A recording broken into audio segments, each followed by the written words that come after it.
हाँ जी। हाँ सखा जी, नमस्ते, जी, प्रणाम। नमस्कार। प्रियंका बोल रही हूँ कानपुर से। हाँ जी, प्रियंका जी बोलिए। मैं आपकी एटीएम लाइव क्रांति से भी जुड़ी हुई हूँ। बाकी आपसे हमेशा आपके सत्संग प्रवचन सब सुनती रहती हूँ। जब से आपने क्रांति शुरू करी तब से मैं आपके साथ जुड़ी हुई हूँ। जी, जी, धन्यवाद, तो धन्यवाद। आपसे बात करने का भी बड़ा मन रहता है मेरा तो। तो चलिए आज आज हो मौका रही है। मिला तो हमने सोचा जरूर करना चाहिए। जी, जी। और दूसरा एक चीज और थी कि हम वैसे तो हम सतपाल जी महाराज के भक्त हैं। जी, जी। तो सतपाल जी महाराज के ज्ञान से तो मतलब पूरी तरह से हम सेटिस्फाइड है, उसमें तो कोई प्रॉब्लम नहीं है। जी। जो आध्यात्मिक ज्ञान उनकी तरफ से हमें मिला है। हुँ। लेकिन बात ये, जैसे हमने आपका सत्संग सुना तो हमें बहुत अच्छा लगता है। हुँ। और ये जो वहां से तो भाई व्यक्ति का वो बड़ा ही सपोर्ट कर रहे हैं। हुँ। तो उनके यहाँ के प्रेमियों ने सबने भी लगवा लिया, संत महात्माओं ने भी लगवा लिया। जी। और बहुत ज्यादा मतलब और ये भी है कि प्रेमी नहीं लगवाएंगे तो जैसे प्रोग्रामों में जाने का थोड़ा सा बैंड है। हुँ। तो मतलब कैसे वहां पर चाहे वो जो भी कारण हो उनका, तो उन्होंने रख रखा है कि मतलब वैक्सीन लगवा लें, वैक्सीन लगवा लें। तो वहां से आदेश भी आते रहते हैं वैक्सीन लगवा लें। लेकिन हमें जो आपकी बात सुनी, जो जैसे माहौल देखने को मिलता है, उससे लगता है कि ये महामारी नहीं है। जी, बिल्कुल, जब ये बिल्कुल। महामारी नहीं है तो फिर वैक्सीन लगवाने का क्या मतलब है? हाँ, वही तो बात। हुँ। जब इस तरह की सोच मन में है तो हमने वैक्सीन लगवाई नहीं है। तो हुँ। मतलब एक ये भी मन में द्वंद भी उठता है, क्या गुरु के विरोध में जाना भी क्या ठीक है, जिसको हम देखिए अपना भगवान मानते हैं या कह सकते हैं। तो फिर क्या उनके विरोध में जाके हम उनकी बात ना माने और कुछ किसी और की सुने? तो देखिए इसमें थोड़ा सा हमें कंफ्यूजन है, अगर आप थोड़ा क्लियर करें तो। मैं एक बात आपसे कह सकता हूं कि देखिए किसी गुरु के विरोध में जाने का और समर्थन में बैठने के संबंध में मेरे पास सिर्फ एक ही पैरामीटर है। सिर्फ एक ही पैरामीटर। अगर आपको किसी की उंगली पकड़ के पूरे तरीके की सुरक्षा का आभास होता है तो आप उसके कहे पे जहर भी खा लीजिए, वो आपके लिए अमृत बन जाएगा। लेकिन अगर आपको तनिक भी संदेह है तो फिर अपनी बुद्धि का उपयोग करिए। और निश्चित ही तनिक संदेह है, इसीलिए आपने अभी तक लगवाई नहीं। ठीक है। अब मैं यहां पे कहता हूं कि गुरु की बात। पहली बात यह है कि हमारे जीवन काल में बहुत लोग हमारे गुरु होते हैं और एक होता है सदगुरु। तो सही है। गुरु हमें बहुत लोग होते हैं जो हमें सिखाते हैं, पूरे जिंदगी हमें अलग अलग समय पे अलग अलग जीवन के संदेश देते हैं, लेसन देते हैं। लेकिन एक सदगुरु होता है जिसके सानिध्य में बैठ के फिर सारे संदेह मिट जाते हैं, सारे संदेह। और क्योंकि क्या है, गुरु शब्द एक है, सदगुरु के लिए भी लोग वही यूज कर देते हैं और 500 रुपए लेके ट्यूशन पढ़ाने वाले के लिए भी गुरु शब्द इस्तेमाल कर देते हैं। लेकिन गुरु और सदगुरु का भेद अगर ना पता हो तो फिर हमें पता नहीं लगता कि हम कहाँ सही हैं और कहाँ हमें सीख के आगे बढ़ जाना चाहिए। मैं हमेशा ऐसा मानता हूं कि एक व्यक्ति अगर अभी राह पे है तो वो सीखेगा और आगे बढ़ेगा। और एक व्यक्ति है जिसकी जिंदगी में कोई भी अब आगे बढ़ने की जगह नहीं रही, तो वहां पे सदगुरु खड़ा होता है और जहां पे फिर इंसान पूरे तरीके से उसमें डूबता है। और मेरा मानना ये भी है कि आजकल जो ये बहुत सारे हमारे देश में नहीं पूरी दुनिया में बहुत सारे गुरु लोग हैं, ये गुरु लोग असल में नहीं हैं। ये एक बहुत बड़ी व्यवस्था बना ली है। मैंने कल एक बात डाली थी लिख के, अगर आपने पढ़ी हो तो मैंने उसमें डाला था कि बिना मतलब ज्ञान बिना चरित्र का अच्छा नहीं होता। पढ़ा था। अब देखिए चरित्र जो है वो चरित्र का ज्यादातर तो लेना देना है कि शराब ना पीता हो, सेक्स ना करता हो, गंदी भाषा ना इस्तेमाल करता हो, ये चरित्र से इससे संबंधित करते हैं। लेकिन जब इसे ज्ञान के साथ जोड़ा तो इसका संबंध जो है वो चरित्र का थोड़ा अर्थ बदल जाता है। जैसे कोई आपको भगवान की बात कहे, कोई आपको कहे कि हुई वही जो राम रचि राखा, और फिर ये कहे भैया उनकी मान लो नहीं बड़ा बुरा हो जाएगा, तो ये चरित्र जो है वो ज्ञान से मैच नहीं करता। जो ज्ञान दिया जा रहा है उसका चरित्र मैच नहीं करता। तो जो व्यक्ति जो बात कहता है यदि उसके जीवन में वो चरित्रार्थ नहीं है तो निश्चित ही समझ लो कि वो गुरु तो बिल्कुल नहीं हो सकता, वो सिर्फ एक किताबी बात बोलने वाला व्यक्ति है।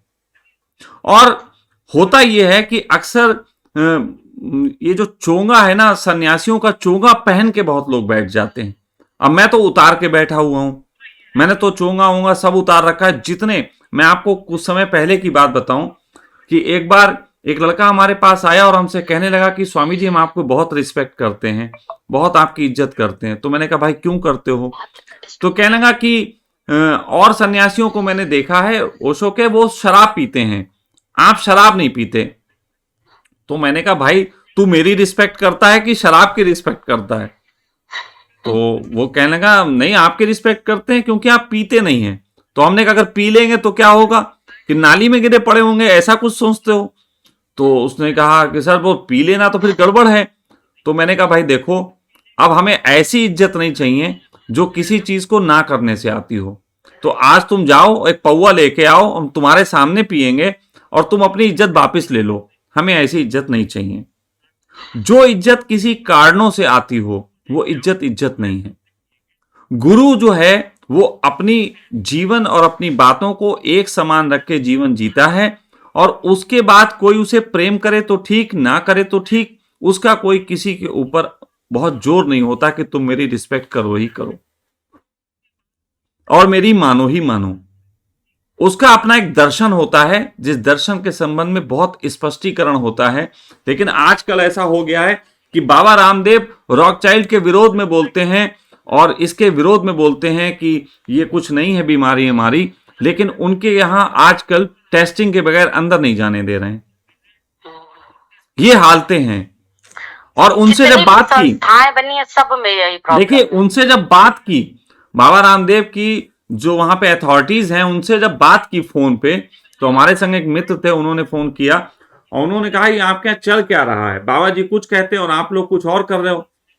तो उन्होंने कहा देखिए भाई आप लोग कह सकते हो क्योंकि आप लोग अपने कोई सरकार से दबे हुए नहीं हो, ना आपकी नौकरी है सरकारी, ना आपका बड़ा बिजनेस है, लेकिन हम लोग जो कर रहे हैं इसमें भैया सरकार से दबे हुए हैं, तो हमें तो उनकी माननी पड़ेगी।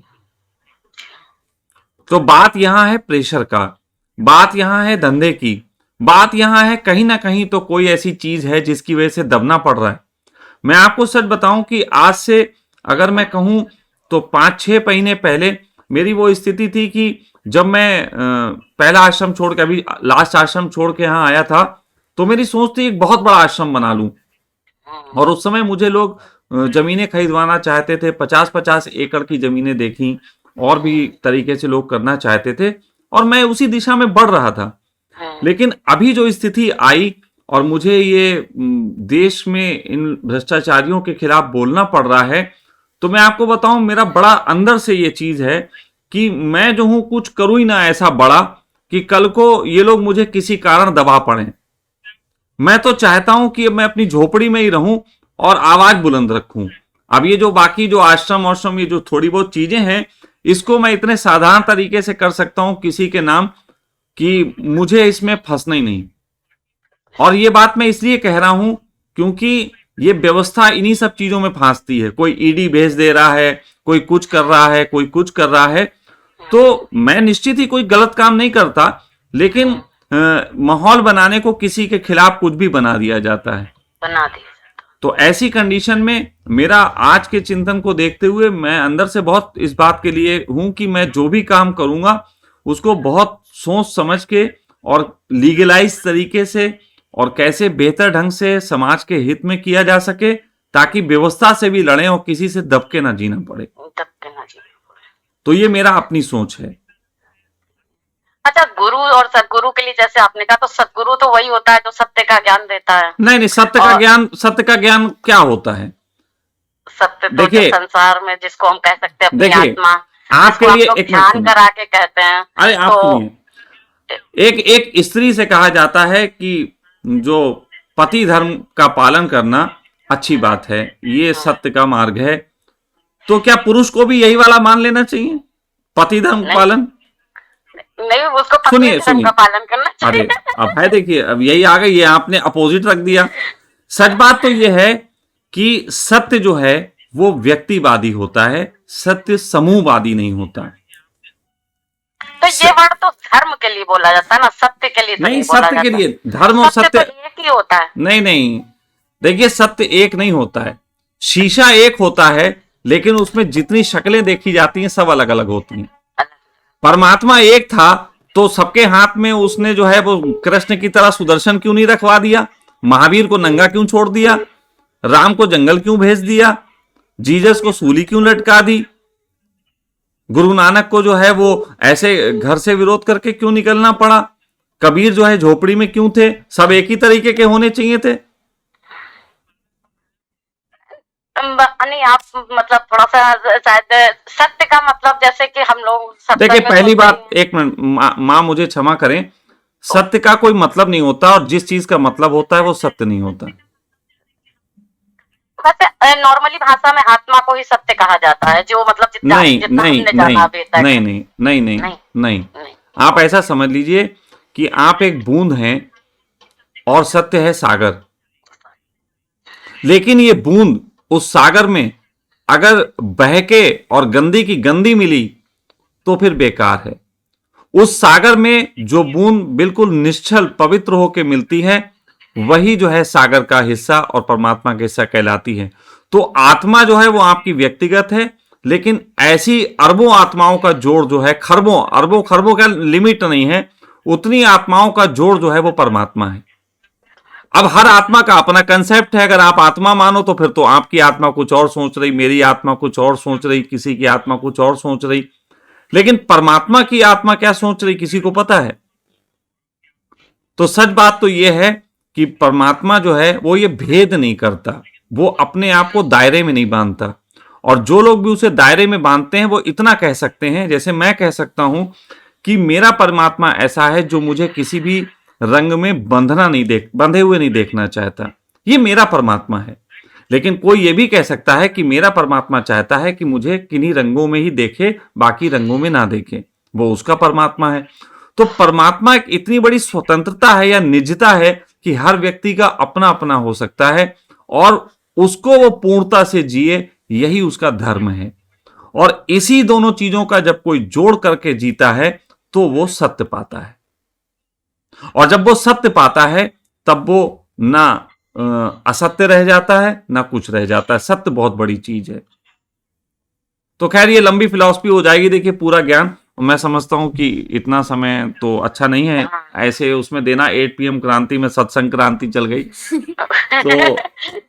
तो इसलिए मैं चाहूंगा कि और कोई मित्र हो तो मैं उनसे बात करूं और फिर कभी अलग अलग विषयों पे, ठीक है। थैंक यू, आपने जी बहुत अच्छा समझाया और आपसे बात करके मुझे बहुत अच्छा लगा। जी थैंक जी, यू, थैंक प्रणाम यू, थैंक यू प्रणाम। So much. जी जी, प्रणाम।